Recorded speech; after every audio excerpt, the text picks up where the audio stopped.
Hello everyone, साथियों स्वागत है आप सभी का आपके अपने चैनल विद्या जोन में। दोस्तों, यहाँ पर हम करने वाले हैं यूपी पुलिस कांस्टेबल के लिए जीके जीएस के प्रश्नों को, जो कि 29 मार्च को कल यहाँ पर मॉक टेस्ट आया था आरडब्ल्यूए का उनके प्लेटफॉर्म पर। ठीक है, उसी के 38 प्रश्नों का यहाँ पर एनालिसिस करेंगे। यूपी पुलिस कांस्टेबल की एग्ज़ाम डेट भी आई हुई है आपकी जून में, 8, 9, 10 जून को आपका एग्ज़ाम है।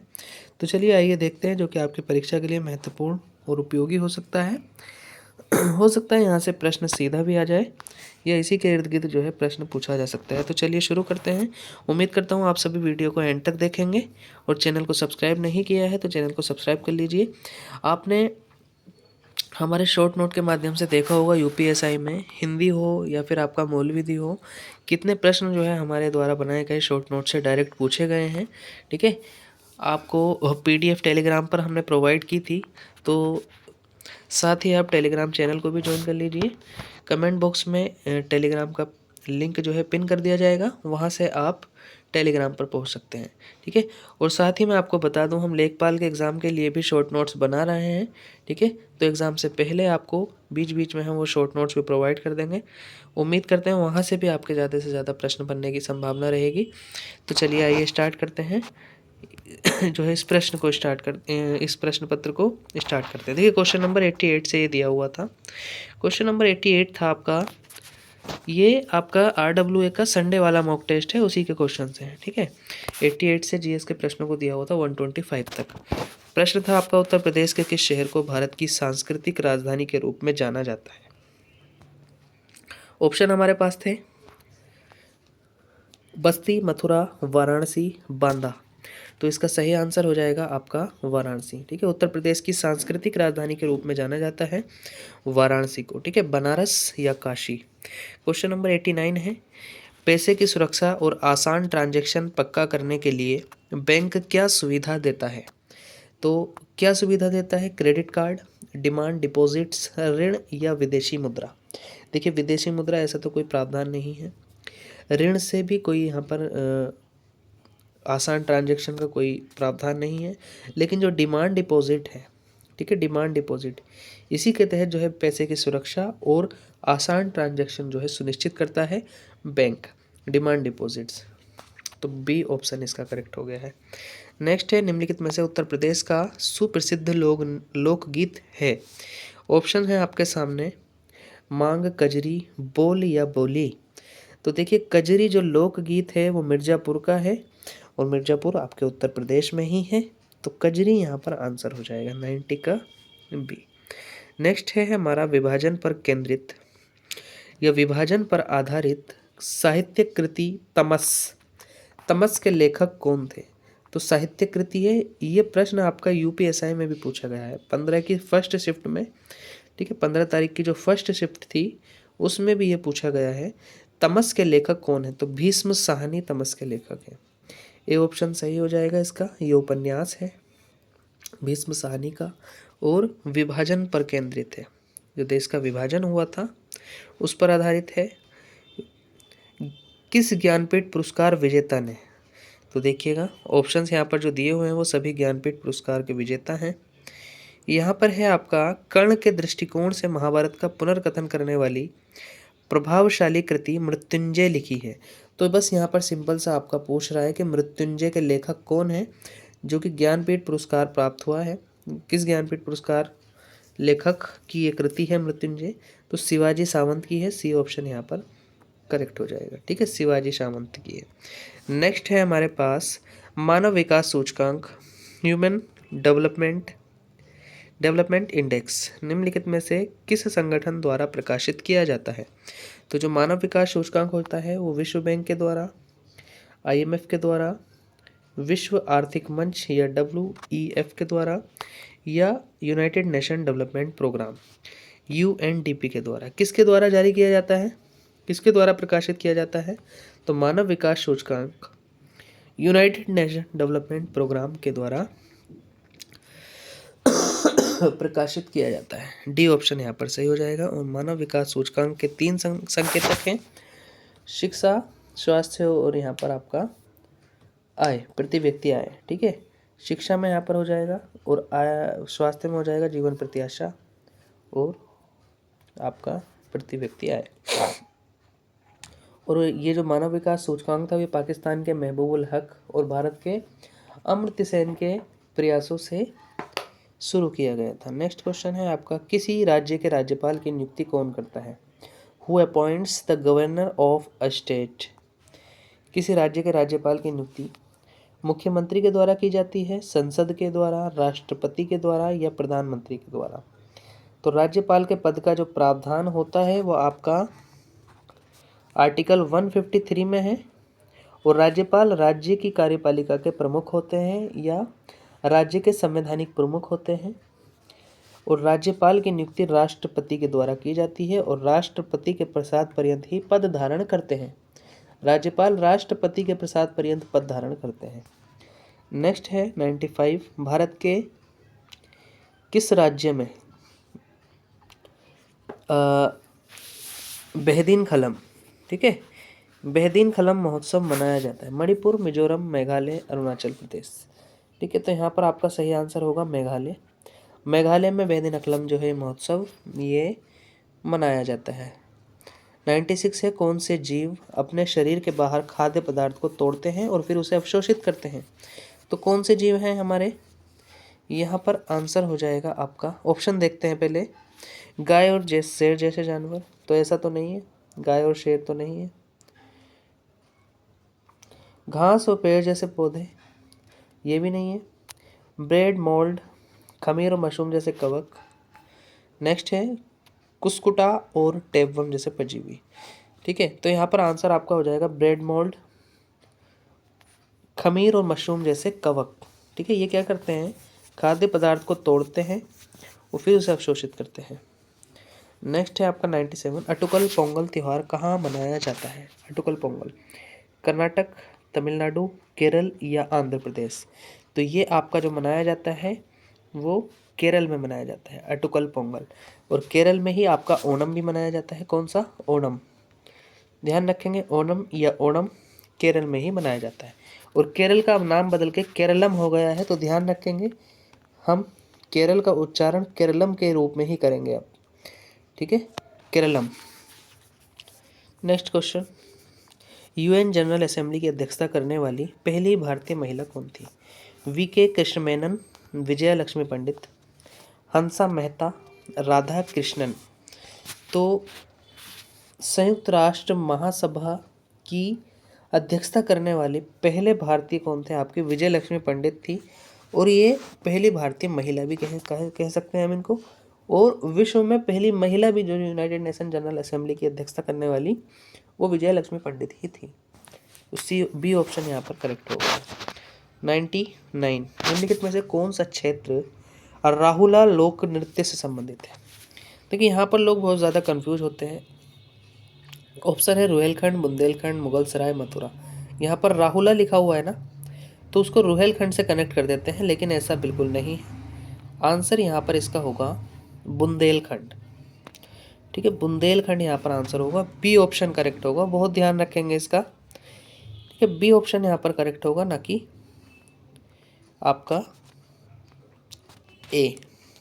नेक्स्ट है क्वेश्चन नंबर 100, गीतांजलि श्री का टॉम्ब ऑफ सैंड किस साल इंटरनेशनल बुकर प्राइज जीतने वाला पहला हिंदी नोवेल बना?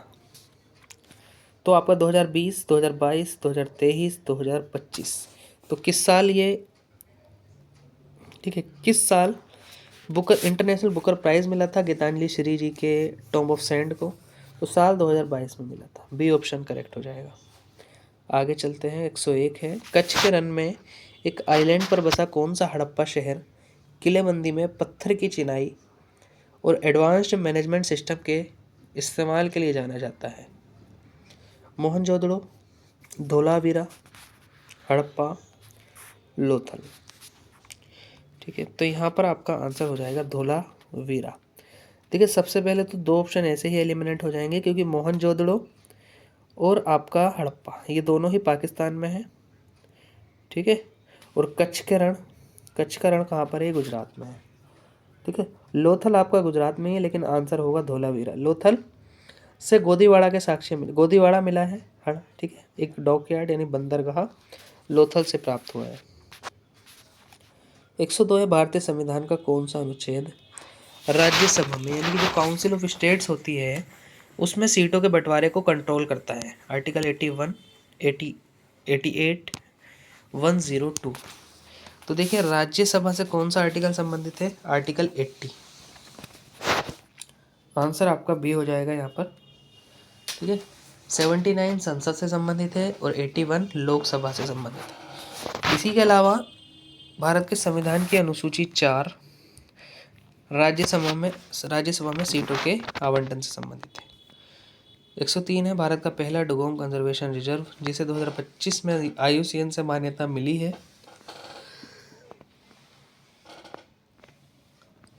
खास तौर पर पानी की किस जगह पर है? जो डुगोंग संरक्षण रिजर्व है, ये कंजर्वेशन रिजर्व है, ये कहाँ पर है? कच्छ की खाड़ी, मन्नार की खाड़ी, पाक की खाड़ी या चिल्का झील? तो ये पाक की खाड़ी पर अवस्थित है, तमिलनाडु में। सी ऑप्शन यहाँ पर इसका करेक्ट हो जाएगा, तमिलनाडु के निकट। 104 है, केंद्रीय गृह मंत्री अमित शाह द्वारा नई दिल्ली में जनगणना 2027 के लिए लॉन्च किए गए शुभंकर के नाम क्या है? देखिए 2 शुभंकर हैं इसमें, यहाँ पर आपका प्रगति और विकास। ठीक है, एक प्रगति है, इसको थोड़ा सा करेक्ट कर लीजिए, प्रमति लिखा गया है यहाँ पर ये गलती से, प्रगति। शक्ति और शक्तिमान, नारी और नागरिक। चौथा है संकल्प और समृद्धि। तो ए ऑप्शन यहाँ पर इसका करेक्ट है, प्रगति और विकास। नेक्स्ट है 1858 के गवर्नमेंट ऑफ इंडिया एक्ट का मुख्य उद्देश्य क्या था? देखिए 1858 का जो गवर्नमेंट ऑफ इंडिया एक्ट आया था ये 1857 के विद्रोह के बाद आया था, और 1857 का विद्रोह, ठीक है, 1857 का जो विद्रोह हुआ था उसके बाद ही आया था 1858 का गवर्नमेंट ऑफ इंडिया एक्ट। तो इसका उद्देश्य क्या था? जो ईस्ट इंडिया कंपनी थी, ईस्ट इंडिया कंपनी से जो भारत का प्रशासन था या शासन था वो ब्रिटिश क्राउन के हाथ में सौंप दिया गया था। ठीक है, ब्रिटिश रानी के हाथ में सौंप दिया गया था। तो आंसर यहाँ पर आपका सीधा सीधा हो जाएगा, ईस्ट इंडिया कंपनी से शासन ब्रिटिश क्राउन को ट्रांसफ़र करना, यही इसका प्राथमिक उद्देश्य था और मेन उद्देश्य था। नेक्स्ट क्वेश्चन 106 है हमारा, लोकल इकोनॉमी पर विदेशी इन्वेस्टमेंट का क्या असर पड़ता है? क्या असर होता है? इससे नौकरी के मौके कम होते हैं? बिल्कुल गलत है, नौकरी के मौके कम नहीं होते बल्कि बढ़ते हैं। संसाधनों तक पहुंच को भी कम नहीं करता, ये प्रोडक्शन बढ़ाने और जॉब क्रिएशन में मदद करता है। सी ऑप्शन एकदम करेक्ट है। डी भी आपका गलत है, इससे आर्थिक गिरावट आती है, ऐसा नहीं है, आर्थिक समृद्धि होती है। सी ऑप्शन से हो जाएगा। भारत का सबसे ऊंचा बांध टिहरी किस राज्य में स्थित है? ठीक है, तो टिहरी डैम है आपका, वो किस राज्य में स्थित है? हिमाचल, उत्तराखंड, जम्मू कश्मीर, सिक्किम। तो देखिए भागीरथी नदी पर है, किस नदी पर? भागीरथी नदी पर है आपका टिहरी बांध, भागीरथी पर। और भागीरथी नदी कहाँ है? ये आपकी उत्तराखंड में है, यहाँ पर आंसर हो जाएगा हमारा बी, उत्तराखंड। भारत का संविधान कब अपनाया गया था? तो संविधान कब अपनाया गया था?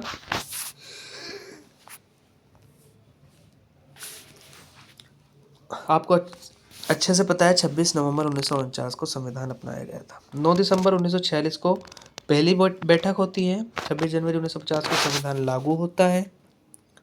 इतनी सी बातें हैं। 15 अगस्त 1947 को स्वतंत्रता प्राप्ति होती है। नेक्स्ट है विश्व वन्यजीव दिवस हर साल किस तिथि को मनाया जाता है?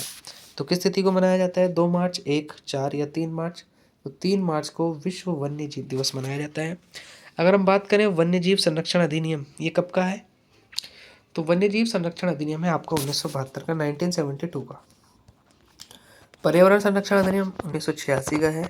जल प्रदूषण नियंत्रण और निवारण अधिनियम ये आपका 1974 का है। और वायु प्रदूषण नियंत्रण और निवारण अधिनियम ये 1981 का है। ठीक है, इसके अलावा महत्वपूर्ण दिवस की अगर हम बात करें तो 2 फरवरी को रामसर दिवस, 22 मार्च को जल दिवस,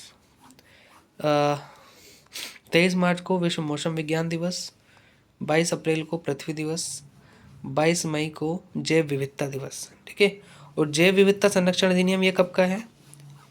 ठीक है, ये आपका है 2002 का, ध्यान रखेंगे 2002 का। आगे चलिए, यूपी में चीनी चिकनी मिट्टी कहाँ से प्राप्त होती है? तो यूपी में चीनी चिकनी मिट्टी रामपुर, हमीरपुर, नरोरा या सोनभद्र?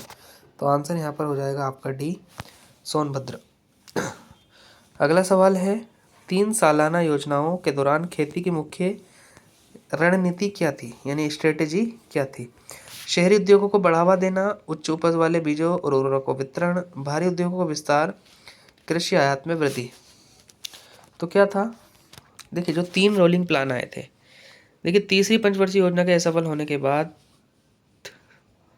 आपका क्या आता है, 3 रोलिंग प्लान आते हैं, वार्षिक योजनाएं, सॉरी ये यहाँ पर सालाना योजनाएं इनको हम कहते हैं, ये आते हैं 1966 से 69 के बीच में। शहरी उद्योगों को बढ़ावा देना, देखिए खेती के लिए क्या किया जाएगा, उद्योगों को थोड़ी बढ़ावा दिया जाएगा, खेती के लिए यहाँ पर आपका शहरी उद्योगों को बढ़ावा देना ये नहीं है। उच्च उपज वाले बीजों और उर्वरकों का वितरण किया जाएगा। बी ऑप्शन यहाँ पर करेक्ट है, सी और डी भी यहाँ पर इनकरेक्ट है। चलिए अगले सवाल पर चलते हैं। 112 है, खुदीराम बोस को किस क्रांतिकारी काम में शामिल होने के कारण अंग्रेजों ने फांसी दे दी थी। देखिए खुदीराम बोस जी ने क्या किया था, इन्होंने 1908 में एक अंग्रेज जज के ऊपर बम फेंक दिया था, उसी गाड़ी के ऊपर, लेकिन हालांकि वो उसमें मौजूद नहीं था। तो और ये मुजफ्फरनगर की घटना है, तो मुजफ्फरनगर बम हमले के नाम से ये जाना जाता है। और खुदीराम बोस को मात्र 11 वर्ष की उम्र में फांसी दे दी गई। नेक्स्ट क्वेश्चन है 113, भारत में जीएसटी लाने का लक्ष्य क्या था। देखिए भारत में एक राष्ट्र एक कर की दिशा में उठाया गया कदम था GST, goods and service tax इसकी फुल फॉर्म है।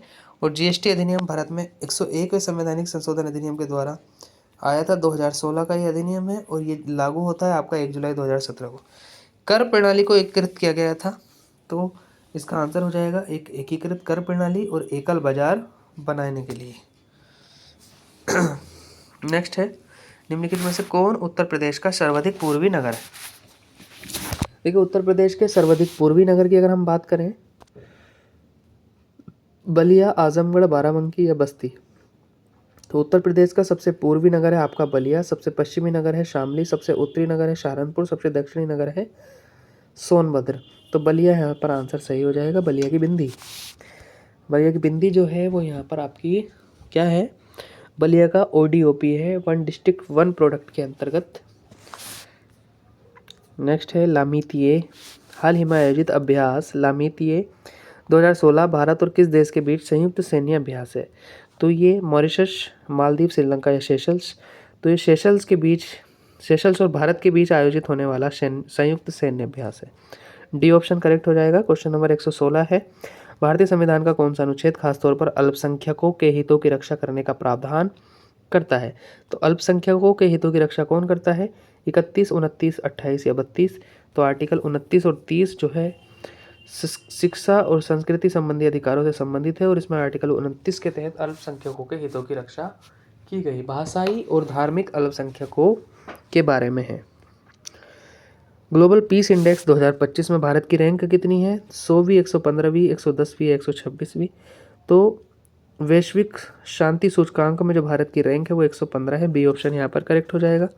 118 का स्टील निर्माण संयंत्र अर्थव्यवस्था के किस क्षेत्र से संबंधित है। तो प्राथमिक, द्वितीयक, तृतीयक या चतुर्थ। तो ये आपका अर्थव्यवस्था के कौन से क्षेत्र से है, ये आपका द्वितीयक क्षेत्र से, क्योंकि उद्योग किस क्षेत्र में आते हैं, द्वितीयक क्षेत्र में। और स्टील निर्माण संयंत्र क्या है, ये उद्योगों में आएगा। तो बी ऑप्शन यहाँ पर करेक्ट हो जाएगा। आंवला तापीय ऊर्जा केंद्र कहाँ स्थित है, उत्तर प्रदेश स्पेशल का प्रश्न है। आंवला तापीय ऊर्जा केंद्र गैस आधारित है, ये कहाँ पर है, औरैया, बरेली, झांसी या रणपुर। तो ये एक स्थान है आंवला और ये औरैया में अवस्थित है। ए ऑप्शन यहाँ पर करेक्ट हो जाएगा। अगला सवाल 120, 2025 में ईरान से भारतीयों को निकालने के लिए सरकार द्वारा कौन सा ऑपरेशन चलाया गया था। ऑपरेशन सागर बंधु, ऑपरेशन गंगा, ऑपरेशन दोस्त, ऑपरेशन सिंधु। तो ऑपरेशन सिंधु के तहत ईरान और इजराइल से भारतीयों को इवैक्यूएट किया गया था। नेक्स्ट है क्वेश्चन नंबर 121, कौन सा शहर ऐतिहासिक रूप से अपने कपास उद्योग के कारण भारत का मैनचेस्टर के नाम से जाना जाता है। कौन सा शहर है, मुंबई, अहमदाबाद, कोयम्बटूर या सूरत। ठीक है, तो भारत का मैनचेस्टर कहा जाता है अहमदाबाद को, क्योंकि सूती वस्त्र उत्पादन में प्रथम स्थान पर है। और कोयम्बटूर को दक्षिण भारत का मैनचेस्टर कहा जाता है, ध्यान रखेंगे, इंपॉर्टेंट है। नेक्स्ट है 122, कुडनकुलम परमाणु ऊर्जा संयंत्र भारत के सबसे बड़े परमाणु ऊर्जा संयंत्रों में से एक है, किस राज्य में है कुडनकुलम। कुडनकुलम और कल्पक्कम दोनों ही आपका ये तमिलनाडु में है। डी ऑप्शन यहाँ पर करेक्ट हो जाएगा। केगा कर्नाटक में है। केगा तारापुर महाराष्ट्र में है। चलिए आगे चलते हैं। अगला सवाल ये रहा आपकी स्क्रीन पर। ओजोन में ऑक्सीजन के परमाणुओं की संख्या कितनी होती है? देखिए ओजोन जो गैस है, देखिए ऑक्सीजन में ये ऑक्सीजन का सिंबल होता है। ऑक्सीजन गैस में 2 परमाणु होते हैं और ओजोन गैस में 3 परमाणु होते हैं। तो आंसर हो जाएगा 3। 124वां प्रश्न है, हाल ही में भारत के 15वें उपराष्ट्रपति कौन बने हैं?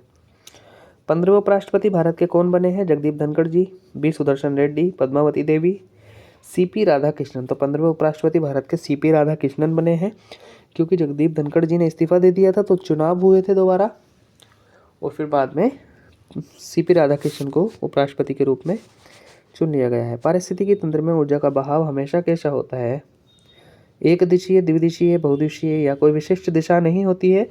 तो पारिस्थितिकी जो तंत्र होता है उसमें ऊर्जा का बहाव एक दिशीय होता है, क्योंकि ऊर्जा का देखिएगा किस तरह से बहाव होता है। जो सभी के लिए ऊर्जा का स्रोत है वो सूर्य है। उसके बाद ये ऊर्जा आपकी आती है उत्पादकों पर, यानी कि प्रोड्यूसर्स पर। प्रोड्यूसर से ये ऊर्जा जाती है कंज्यूमर पर और कंज्यूमर से जाती है ऊर्जा आपकी डिकम्पोजर्स पर, जो डिकम्पोज करते हैं, ठीक है, डिकम्पोजर्स पर। तो एक ही दिशा में है ना, ये रिवर्सिबल नहीं होता है, तो एक दिशा होगा। आंसर इसका ए हो जाएगा। ठीक है, तो यही लास्ट क्वेश्चन था। ये आपके लगभग 38 क्वेश्चन थे ये यूपी पुलिस कांस्टेबल के एग्ज़ाम के लिए। ठीक है, 38 क्वेश्चन यहाँ पर कंप्लीट हो चुके हैं। मिलते हैं नेक्स्ट वीडियो में। इसके अलावा मैं आपको बता दूं, आपको टेलीग्राम ग्रुप ज्वाइन कर लेना है। वहाँ पर हम शॉर्ट नोट्स अपलोड कर रहे हैं, लगातार क्विजेज़ और इम्पोर्टेंट कंटेंट वहाँ पर अपलोड किया जाता है टू द पॉइंट एग्ज़ाम के लिए आपके। तो चैनल को सब्सक्राइब कर लीजिए। मिलते हैं नेक्स्ट वीडियो में। बहुत बहुत शुक्रिया, धन्यवाद।